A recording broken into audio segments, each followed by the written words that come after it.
O ser humano faz sempre o que quer, mas o faz necessariamente.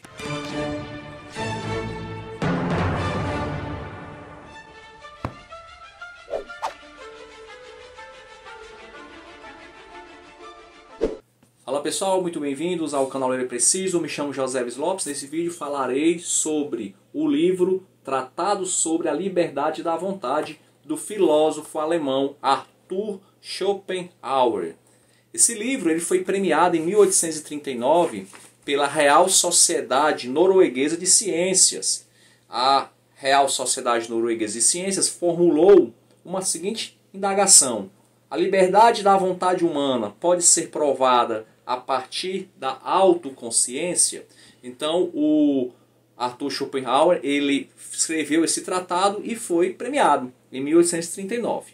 E a visão do Arthur Schopenhauer é que não há vontade livre, não há livre vontade, que a ação humana ela é determinada pelas causas, pelos motivos que ele vai explicar aqui no seu tratado. Arthur Schopenhauer ele diz que algo para ser totalmente livre ele não pode depender de nenhuma causa, ou seja, que deva ser algo não necessário, totalmente contingente. Contingente é o oposto de necessário.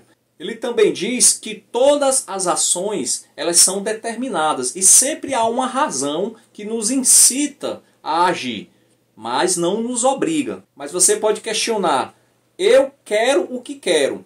Arthur Schopenhauer então indaga: mas do que depende o teu querer? Você seria capaz de querer outra coisa?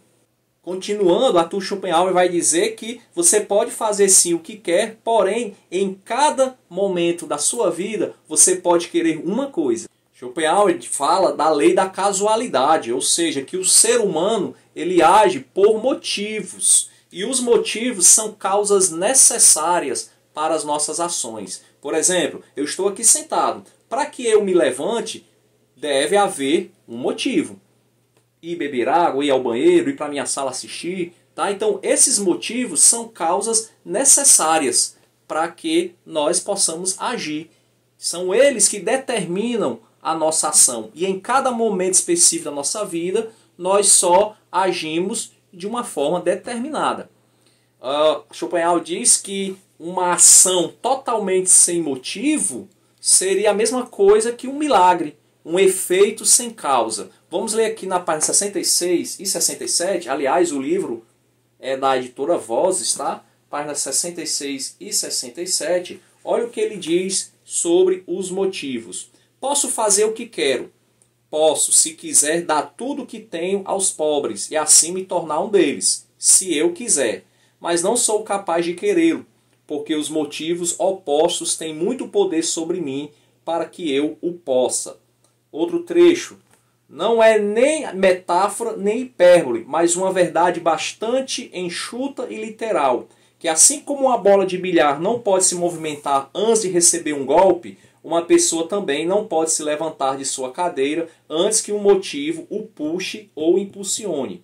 Mas então, o levantar-se é tão necessário e inevitável quanto o rolar da bola após o golpe. Então Schopenhauer diz que nós agimos necessariamente, porque há uma causa, um motivo que nos impulsiona para agir do jeito que nós agimos. Porém, a nossa ação não depende apenas do motivo, ela depende também do caráter do ser humano. Além do motivo, devemos conhecer o caráter humano. O caráter humano, segundo Schopenhauer, é inalterado, é constante, é algo inato. Schopenhauer chega a dizer que uma pessoa que é considerada que um dia ela roubou, ela é um ladrão. Essa pessoa roubou, esse ser humano é um ladrão e ele sempre vai ser ladrão.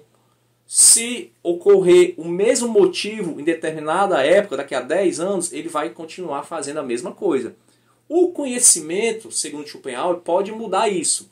Tá? Você pode agir hoje, daqui a 10 anos você tem um novo conhecimento, o conhecimento é variável, diferentemente do caráter, aí a pessoa pode ter uma ação diferente. Mas, se o motivo é o mesmo, o caráter não muda e as condições são as mesmas, ele diz que a pessoa é incapaz de agir diferente. Tanto que, isso é verdade, nós não confiamos mais num ladrão, digamos assim. Se a gente sabe que uma pessoa foi presa por roubo, ou por assassinato, ou violência sexual, podem passar 10, 15, 20 anos, a gente sempre vai achar que a pessoa vai agir da mesma forma. Então toda ação do ser humano depende do motivo, ou seja, das causas necessárias, e do caráter do ser humano. Caráter esse que é constante, inalterado e inato. Na página 85 ele diz o seguinte, para ilustrar o que eu estou dizendo. Da mesma forma, toda ação de um ser humano é o produto necessário de seu caráter e do motivo que interveio. Além disso, toda ação poderia ser prevista com certeza, até mesmo calculada, se em parte o caráter não fosse tão difícil de sondar e se em parte o motivo não estivesse com frequência oculto e sempre exposto ao efeito contrário de outros motivos que se situam exclusivamente na esfera do pensamento do homem e são inacessíveis aos outros. Schopenhauer está dizendo que se nós conhecêssemos o caráter do ser humano e se nós conhecêssemos também os motivos ocultos que tem no pensamento do ser humano, seríamos capazes de calcular as ações dos seres humanos, assim como calculamos a velocidade, assim como calculamos as mais diversas grandezas nas ciências exatas. Ok? E a responsabilidade humana, como é que fica nisso? Se as ações são determinadas, se não há livre vontade, como é que fica a responsabilidade humana? Schopenhauer diz que a livre vontade foi inventada justamente para poder responsabilizar o ser humano. Porque se o ser humano ele age necessariamente, digamos que ele não tem responsabilidade. Se a ação depende do motivo e do caráter que é inato e inalterado, qual a responsabilidade que o ser humano tem? Então criou-se, segundo Schopenhauer, a ideia do livre-arbítrio, da livre vontade, para que se possa responsabilizar o ser humano. Páginas 110 e 111, mais um trecho aqui. Pois se uma ação má deriva da natureza, isto é, da constituição inata do ser humano, então a culpa, obviamente, reside sobre o originador dessa natureza. Por isso, a vontade livre foi inventada.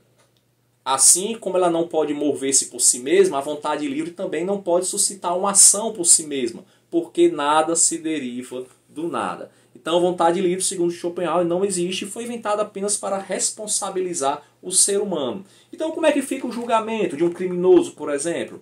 Aí ele diz que o julgamento não é da ação do criminoso, mas do caráter desse criminoso. Olha aqui na página 142, vamos lá. Esse é o seu julgamento e suas censuras remetem ao seu caráter. O ato, juntamente com o motivo, só entra em consideração aqui como testemunho do caráter, do culpado, mas conta como um sintoma seguro dele, ou seja, a ação seria apenas o sintoma, apenas o testemunho do caráter. Ou seja, a ação de furtar só confirma o que a pessoa já é, ladrão. O ato de assassinar alguém, na realidade só confirma, só testemunha o caráter da pessoa, que já é um homicida. Portanto, o ódio, a aversão e o desprezo são lançados não sobre o ato, que é temporário, mas sobre as qualidades permanentes do executor, isto é, do caráter do quais eles surgiram. Então a pessoa que é homicida, ela sempre vai ser homicida, nunca vai mudar o seu caráter. Ela pode passar 10 anos presa, pode, mais uma vez, novamente, se os motivos forem os mesmos, a situação for a mesma, ela vai agir da mesma forma. Porque a sua vontade ela não é livre. Ok? Então, concluindo, o que é que ele diz aqui? Ele diz que a lei, e aqui é interessante, né? Eu achei interessante, que a lei ela é uma ameaça de punição. Ela funciona como um contramotivo. Ela funciona também como um motivo. Tá? Então, quando uma pessoa ela vive num país que tem uma lei que diz que se ela matar ela vai ser condenada à pena de morte, essa lei acaba trabalhando como um motivo para que ela não mate.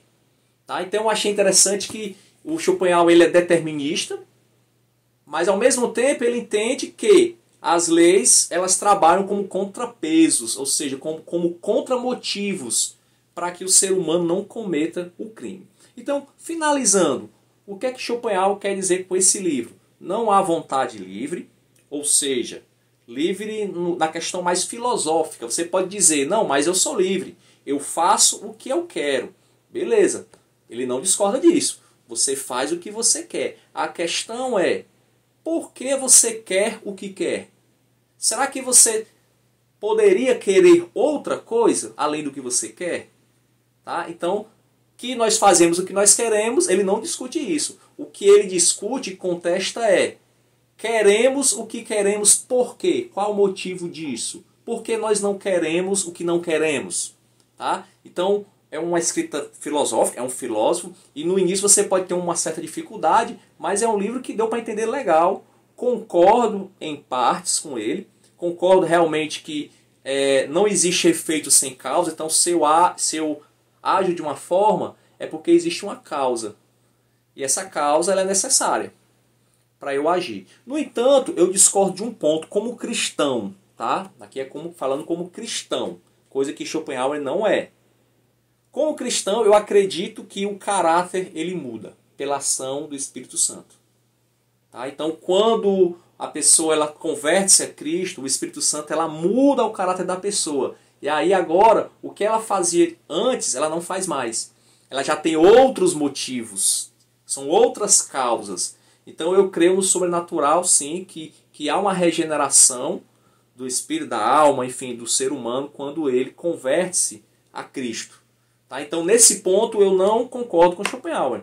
Tá? Eu não tenho essa visão determinista que Schopenhauer tinha. Mas eu concordo em muita coisa que ele fala aqui sobre a questão dos motivos e do caráter do ser humano. Mas eu acredito que o caráter ele pode ser mudado, sim, pela ação transformadora do Espírito Santo. Essa é a minha crença, tá?